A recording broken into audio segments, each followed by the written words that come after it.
an algorithm having.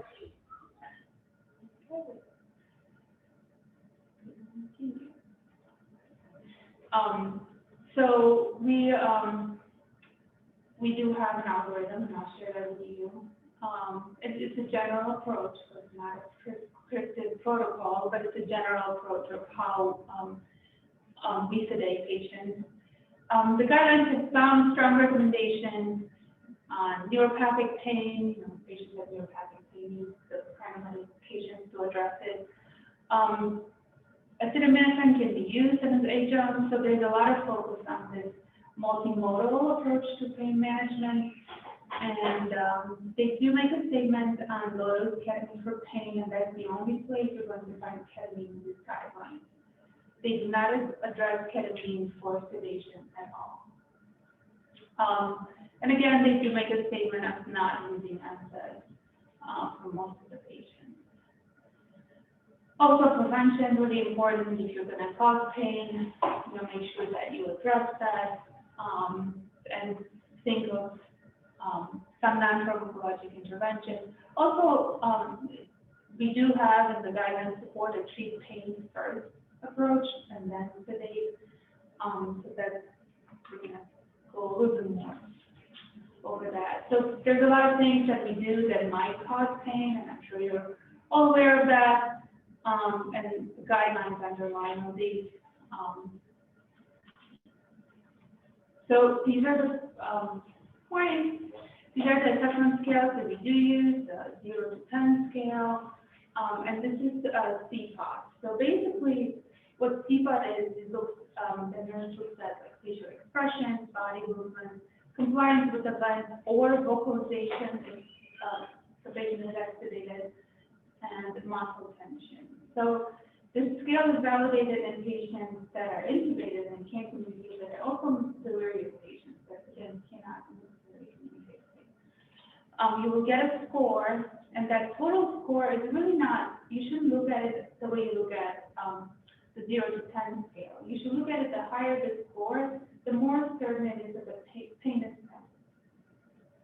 So, your patients are on fentanyl drugs, they're agitated. They also are on a propofol drip. So the pain first approach is basically to assess for pain. So if you're assessing for pain and you're getting nothing on that CPOT, you could go up on the propofol or the fentanyl. But if you are assessing for pain and that patient is in pain, you should just definitely go up on that fentanyl or propofol. So that's kind of the same thing. Basically, being able to identify pain first, and not when a patient is agitated because of pain, address that by sedation. So again, this is what I just talked about, the Analgesia first approach. There's also Analgesia-based sedation, and there's a lot of studies that look at that. They use fentanyl, fentanyl. And again, your analgesic is your sedation. So yes, fentanyl, for example, fentanyl, fentanyl, they are, their side effect is sedation. Do we use it this way? Yes. But again, this is something that we don't necessarily exclusively practice. There's downfalls and disadvantages to analgesia-based sedation.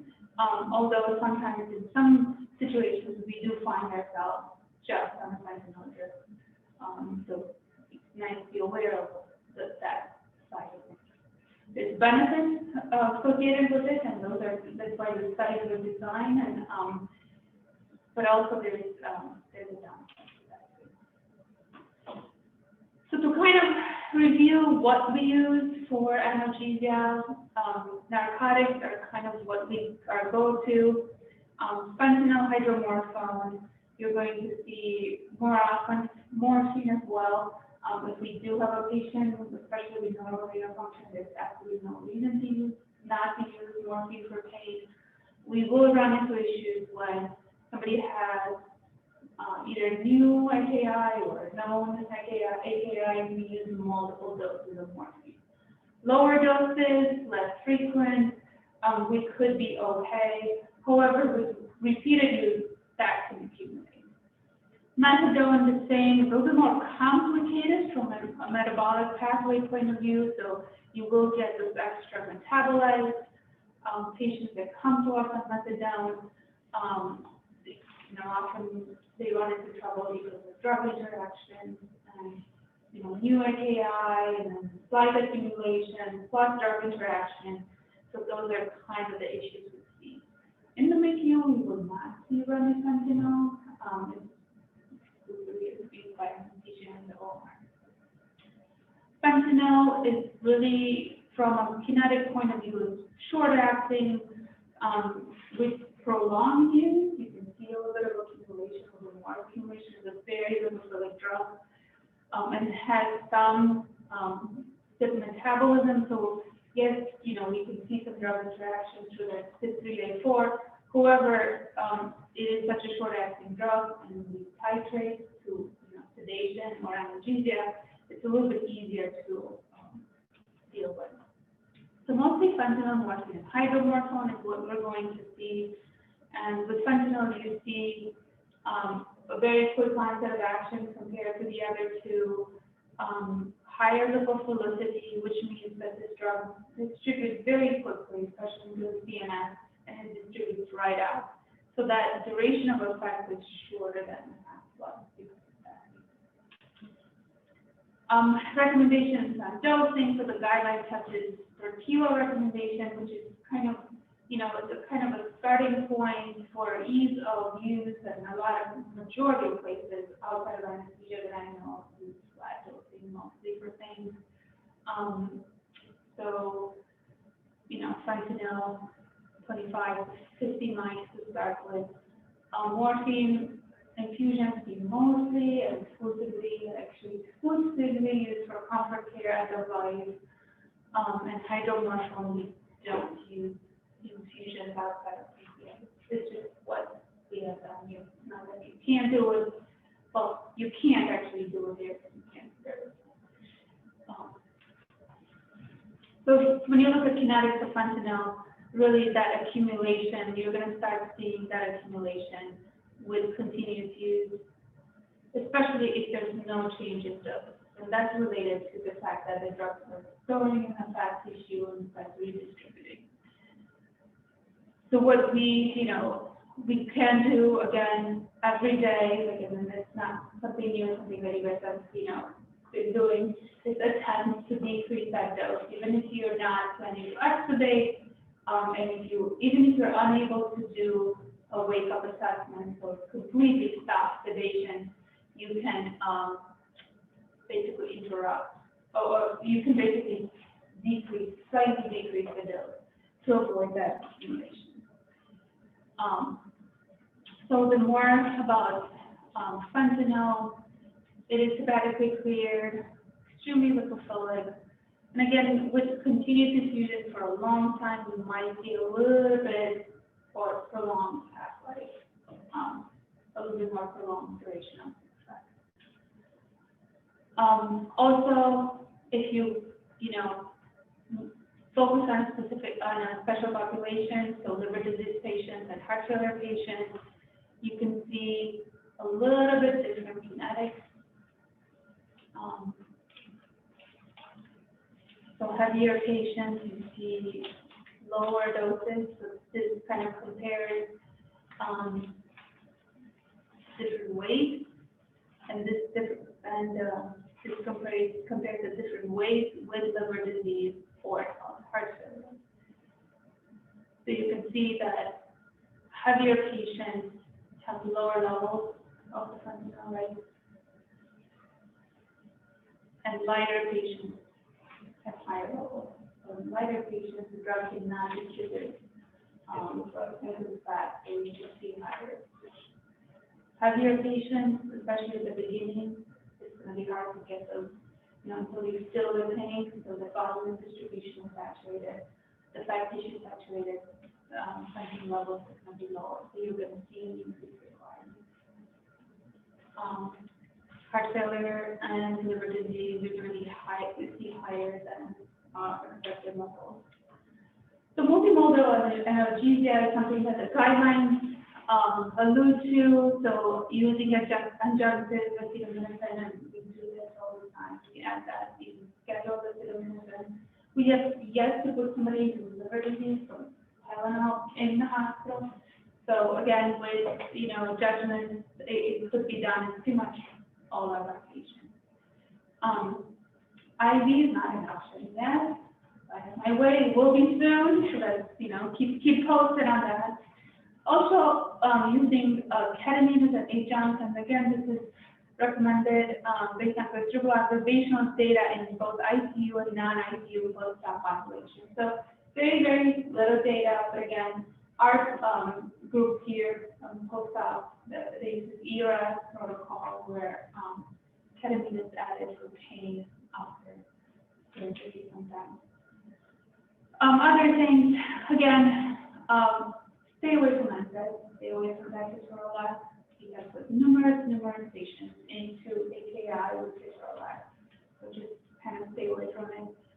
If you do want to use it, and we do have sickle cell patients that might benefit from it, think twice, 3 times, and then do it. Adjunctive neuropathic pain medication. So this is where, again, this is one of the very strong recommendations. Use them if that's what patients have. We'll get a hint because they come up with gabapentin from home. Yes, initially we stop it, we reduce the dose, but again, that's something that we, make sure we don't completely take off in patients that need it. Again, we do need more studies, like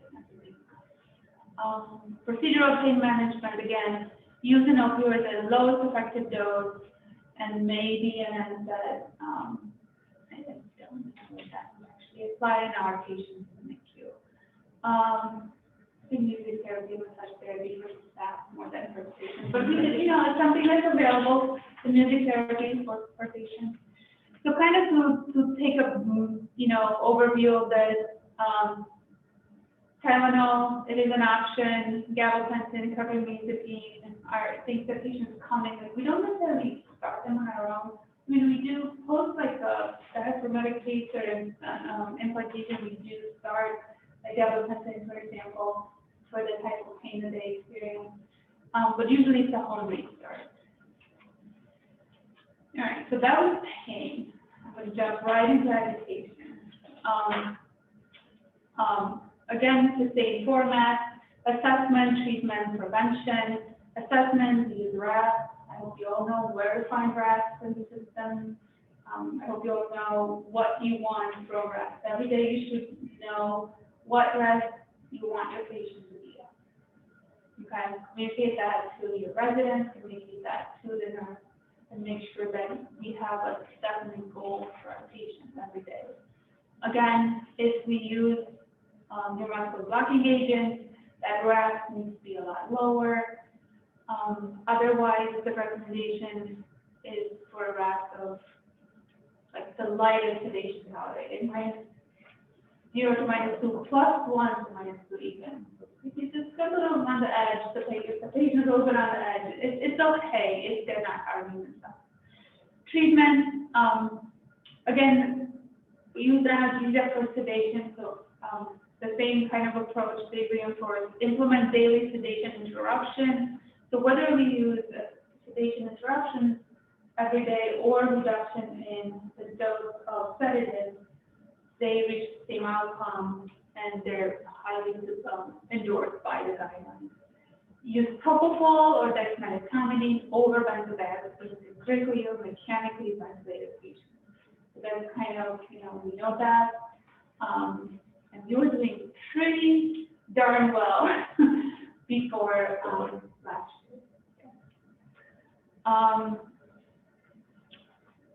Prevention, again, consider daily spontaneous breathing trials and mobility and exercise for patients at low sedation level.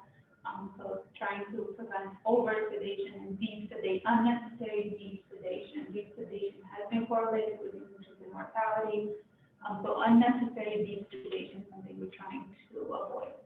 So again, like, why do we sedate? Like, do we have to sedate? Not necessarily. sometimes you don't. And I'll go over the no sedation study. So the coolest thing that came out of critical care, I think sedation related stuff before COVID was the second no sedation study. So there's two no sedation studies, and I'll kind of allude to them. One was published in 2010, like single site, and then this group in Denmark decided, okay, let's make it multi-site and show that sedation decreases mortality, no sedation decreases mortality. They went big, not even just, length of stay and all that. And I'll go over that. So again, it's not necessarily in everybody, but there's situations where we do have to stay. This is RAS. Again, usually I can do it without drugs. Residents are RAS of -1 by the end of this talk. You guys are slightly more interested, so it's just like a -0.5. But again, be very familiar with RAS. So again, recommend light sedation versus, desedation critically ill patients. And, it's not necessarily based on like strong evidence, but there's some studies that show a benefit to light sedation. So this is like one of the, I think it was published after the guidelines came out. The first class are displaying the impact of early sedation death on mortality, frequency of delirium, and frequency of tracheostomy. So when you look at mortality, it favors light sedation, and there are a bunch of studies. So this is the meta-analysis. Frequency of delirium sort of favors light sedation, and the same with tracheostomy. So on the other side, the risks associated with under-sedation, right? We don't want everybody to go around self-extubating themselves, and they did in a non-sedation study, removing their medical devices. So again, this has silver lining that we try to hit, and again, that's why that daily, twice-a-day assessment, the goal might change, 2 times a day. So again, these are the two approaches: daily sedation interruptions, nurse protocolized sedation. Both methods can achieve and maintain a light level of sedation. So basically, it doesn't matter how you do it. In some cases, you can't stop sedation, right? You're going to either run for it, or there's desatting too much, or things like that. But every day, and you'll hear me ask, what do you need like 4 over 15 ppm, 3.5? You might think it's trivial, but as long as it doesn't impact their level of sedation, it's very important to attempt to even make the smallest decrease in the dose that they receive every day. Cardiac surgery, propofol over benzos, and again, the guidelines said, well, what's important, like what's like an amount that's important, and what they found is decrease time to extubation by 1.5 hours, and reduce time to light sedation by 52 minutes. Some important-ish, but not as big of a difference as in medical patients, where they said, well, significance would be decreased time to light sedation by greater than 4 hours, and reduced time to extubation for greater than 8 to 12 hours. So they found that with propofol over benzos. They have not found that with precedent. Right. So they put together all the studies. So with propofol, there was a difference of 11.6 hours for extubation, reduced time to light sedation by 7.2 hours, and again, they did not find that with dexmedetomidine. And it's a best practice statement saying that we suggest using either propofol or dexmedetomidine over benzodiazepines for sedation and critically ill mechanically ventilated patients. So again, if you focus on just like a major study, like PET column, yes, there's some difference. They found difference in delirium and things like that. But their recommendations is based on best practice. Again, there's a lot of evidence gaps, like, things that we still need to know, and that's, one of those, like, how do we, like, you see the technically great recommendations, how do you apply that to patients with this severe critical illness. They apply very nicely to the average patient that is expected to be intubated for 1 or 2 days. Great, you can put them on pesticides with a little bit of pain control, and they're great. But what do you do with the average mixing patient on site and stuff that, that those kind of patients are in the minority? So to kind of talk individually about the sedatives, midazolam still but widely used, right? It kind of went down as a sedative. They kind of reemerged during COVID. A lot of institutions had to reach for it because of drug shortages and also because of inability to adequately sedate patients. So out of the bundles, it has the most beneficial PK profile. It does have an active metabolite that's renally eliminated, so it will take, patients with renal dysfunction, it will take a little bit longer. It is very lipophilic, so you have fentanyl, midazolam, and a larger patient, just expect that to lay in like that lab in sedation after you do stop sedation. Alpha hydroxymidazolam is removed by CBA, so that's a good thing. It's going to be cleared out by when we have those patients on CBH. So very similar picture with the fentanyl. Again, if you just let it set infusion rate, you can see that accumulation. Just that attempt of decreasing the dose every day should work. So why do we don't like benzos? I mean, when I trained, they were like the bread and butter, right? Everyone was on Ativan drip and a morphine drip. Okay? This was 18 years ago, 19 years ago. And, patients receiving world-class care across the street. Ativan drips and morphine drips, they still do Ativan drips. So we noticed that this patient, not only does this Ativan stuck around forever and ever. So if you go back, and you should, for your knowledge, like the wake up, the first study where they did the sedation interruption. It was done back then, right? Patients were on Ativan and morphine. That's why that sedation interruption was done early in the morning, way before round. Because if you stop sedation, you have to wait a few hours for patients to stop. The drugs we use now, so like patients have propofol, fentanyl, peptides, it takes a little bit less time. Sometimes you can do it all year round, right? Like we know we're gonna go to bed 3 and 10, 15 minutes you can go out. But no, it's like, okay, can you stop sedation so patients can be awake when we get there. But the wake up study, the sedation interruption study was done with like this kind of heavy sedative. So it was it made even more of an impact because of the type of sedative used. Studies will try to be repeated later, and that impact wasn't that big because we had better drugs. So, but what we noticed back then is that probability of transitioning to delirium with Ativan, it just went incrementally up with the Ativan dose, with the Ativan daily dose.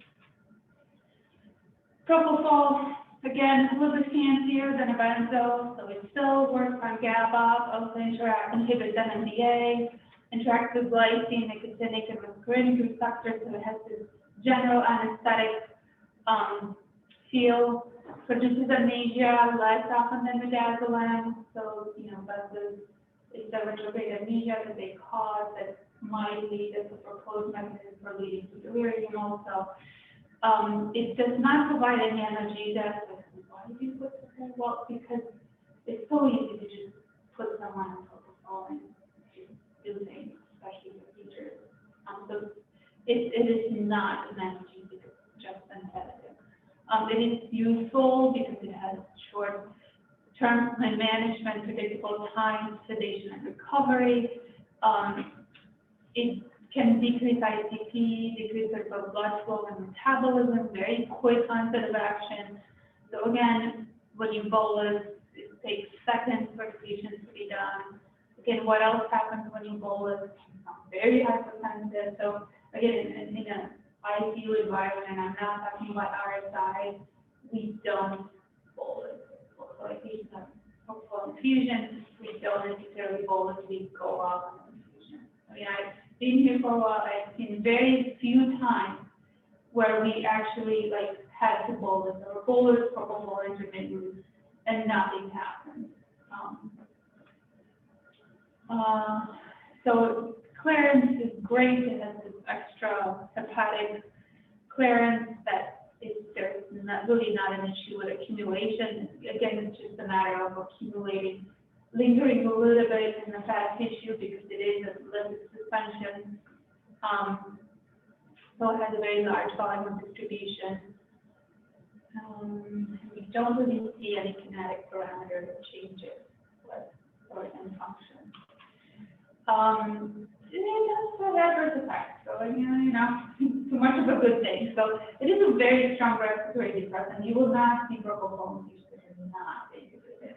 Again, if you're credentialed for anesthesia, yes, patient setting, sometimes they do, obviously they do colonoscopies and propofol. They do a lot of procedures on propofol. However, in the unit, propofol means a secure airway. We see hypotension, lots of hypotension. It is a negative isotrope, so keep that in mind, especially when we go to the really, really high doses. Hyperlipidemia, we see triglycerides do go up. So keep that in mind and remind, especially the residents who put the orders in, to use the order set for Analgesia, sedation, and mechanically ventilated patients because it drops that triglyceride level. So we can keep an eye on it over time. Usually not an issue, right? If they're less than 400, less than 500, we're okay-ish because when we stop the infusion, they drop. COVID, they went up. The next day, they went up really high. We did have one patient where we started stim infusion at the same time because there was no way we could isolation. So, we don't do that. However, it seems like we had a lot more issues in our COVID patients managing the triglycerides. We see infusion-related issues, so we do give it centrally for a longer time. Propofol syndrome is what we fear. We don't see it that often because if you look at the features of it, hypertension, pancreatitis, bradycardia, lactic acidosis, rhabdorenal failure, it's just the average patient, right? So is it a propofol or is it just underlying disease? It's something that we try to avoid by not going to those really high doses of propofol, right? So risk factors are high doses of propofol and patients that are on vasopressors. Higher incidence of ADR when compared to midazolam is usually because of the hemodynamic issues that we can see. And yes, there have been cases of delirium and because of that GABA modulation. Dexmedetomidine, mechanistically, even more interesting. Think of it as a centrally acting clonidine that doesn't give you as much hemodynamic issues as clonidine. It produces sedation, anxiolysis, and partial analgesia. At higher doses, if you push it, it can activate the peripheral alpha-2 receptors, and you can see vasoconstriction, hypertension. If other alpha-2 receptors are activated, you can see hypotension. So again, we gave up on bolusing. So when we started using Precedex, we had all sorts of issues because we started the infusion with a bolus, and we had to abandon shit multiple times. So again, we don't bolus it. We should start the infusion because in the context that we will be using it, there's always that intermittent bolus of either fentanyl or small dose midazolam that you could use instead. Patients who been sedated when undisturbed and aroused with gentle stimulus, so it has this cooperative sedation. So basically, patients are sedated until you stimulate them. So you kind of see the problem of using Precedex in someone who you're doing funky things with the lens, or you're getting ready to paralyze, or you're doing something to them all the time. Just having them on pressure is not going to work. Because you're going to end up on really high doses and you're going to get frustrated that it doesn't work. We see bradycardia. We see bradycardia. There's just really good stories. Use caution in patients with, a history of heart block or low EF. Again, depending how you use it, you might start lower or higher. If you're starting new, you start at a lower dose. If you're transitioning from propofol or midazolam or fentanyl, you can start a little bit of higher dose. It has, a lot of other, mechanistic properties. The psychomimetic action that explains the bradycardia, some anti-shivering properties. So we do give it a try in patients that are shivering because of hypothermia. So I have a few slides dedicated to ketamine. So ketamine is a shiny new toy that we start using in NMB. So, going back a year and a half ago, even 2 years ago, and even when every time we got a more complicated patient, especially patients with severe asthma or severe COPD exacerbation, there's definite benefits in using ketamine in those kind of patients. So I started introducing ketamine a little bit. There were some studies out there. We did use it mostly in patients with COPD and asthma, and then when COVID came, we could not add enough things to these patients for sedation. And instead of going to unbelievable high doses of propofol or fentanyl, where we can see the really bad adverse effects of fentanyl, we start seeing chest rigidity, propofol, due to hypertension, possible propofol syndrome, we started using ketamine. Again, the reference that I will go over some of the data out there. There's very little data. Guidelines don't mention it at all. So just remember that when you use it, there's really no data for first line, second line, maybe third line, fourth line medicine to use in our patients.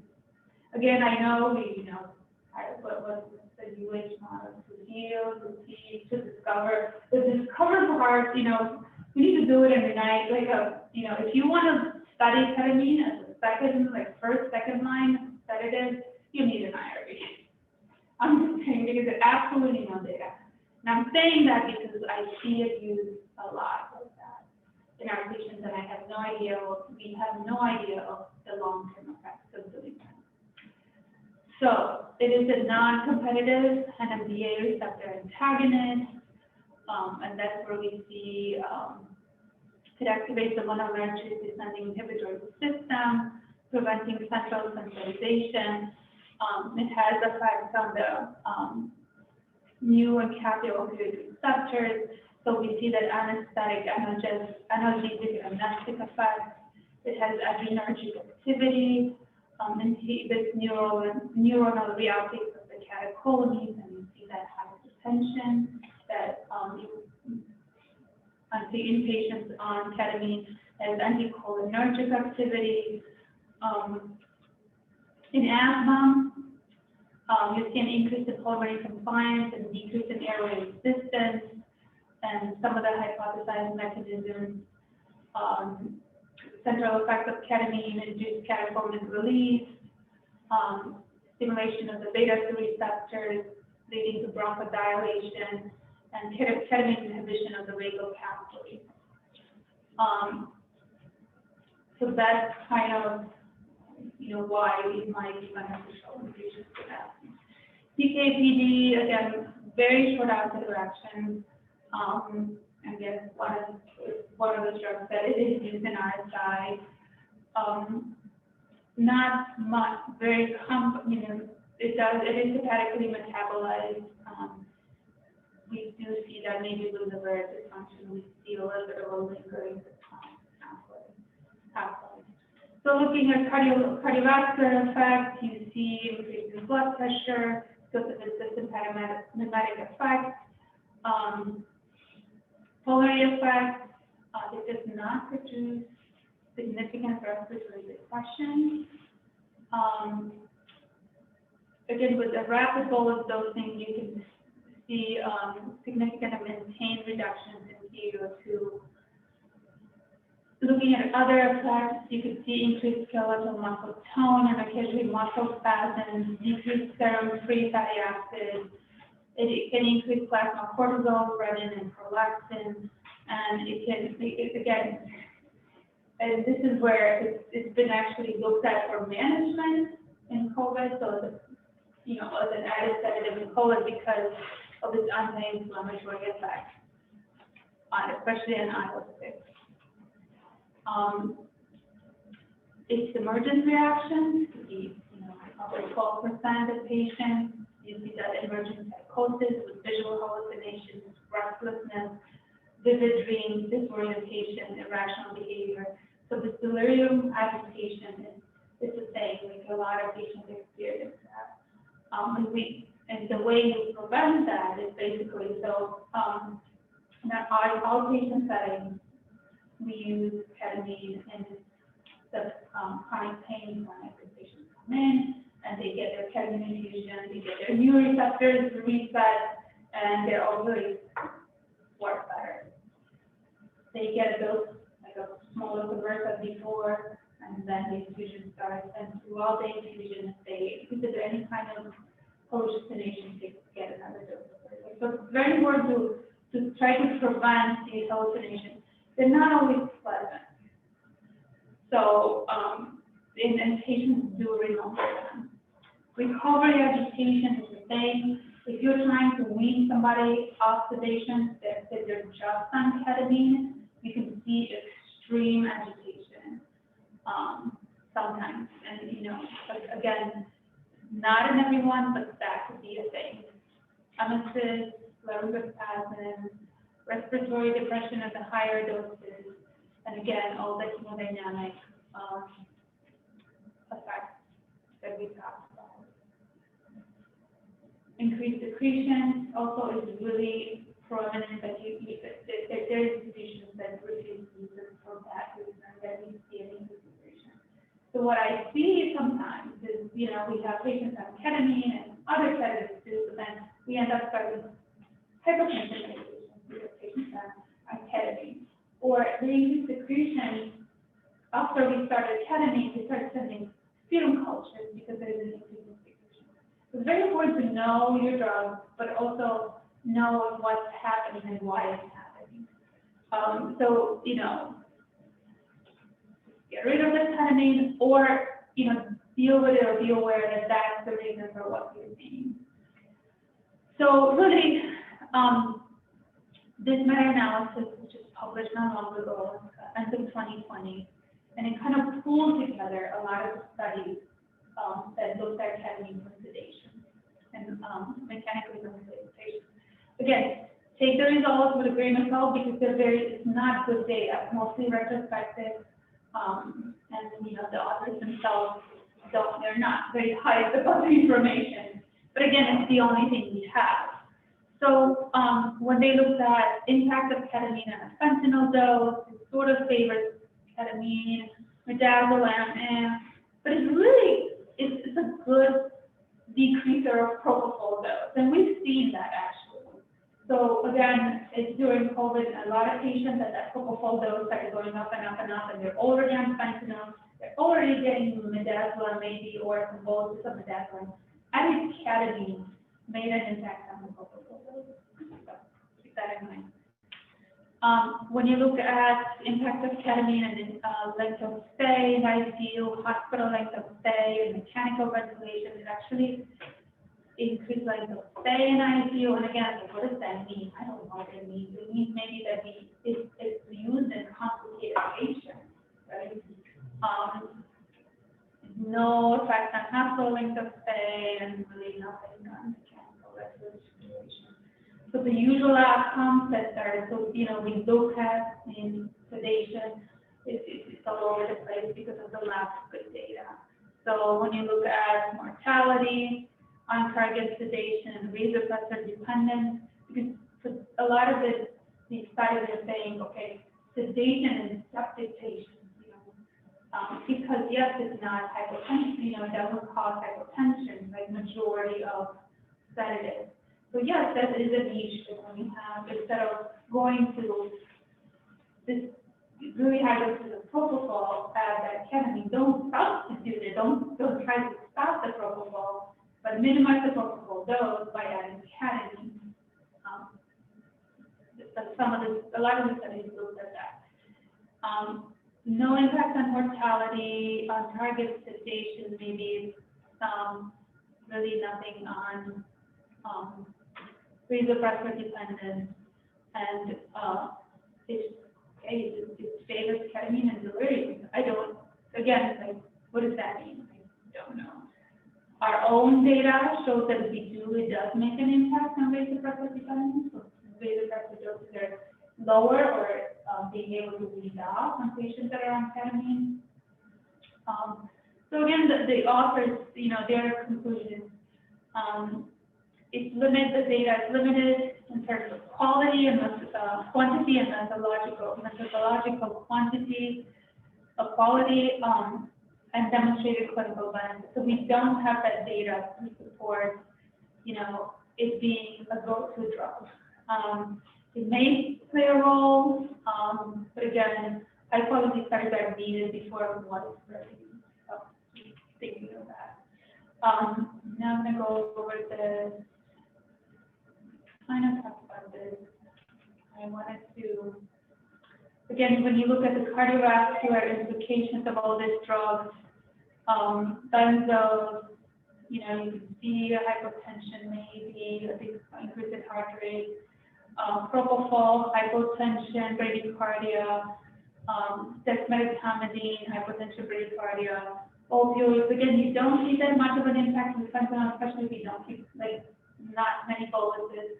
But ketamine is the one that's going to give you hypotension. So this is a paper that if you get a chance, you should look at it. It was just published in end of 2020, and it's a response to the increased number of ARDS patients that we've had, and the fact that the guidelines don't necessarily address sedation in this patient. Pretty much same authors of the sedation guidelines. So what they did is focus on ARDS patients. So in ARDS patients, aim for minimal sedation, prioritize analgesia, and short-acting settings, which is similar. Monitor sedation regularly, monitor for pain and delirium, occasional deep sedation. So again, it may be used to maintain non-protective settings and treat asynchrony. Consider managing the mechanical ventilator or patient respiratory drive first to avoid unnecessary use of sedation. So that's a strategy that they're endorsing. And again, before you use neuromuscular blockers, analgesia sedation to a lower sedation goal. Again, you use nurse-directed analgesia sedation protocol, daily interruption, and intermittent sedation versus continuous sedation. And I will pick up from here tomorrow morning. And I can send you guys this slide.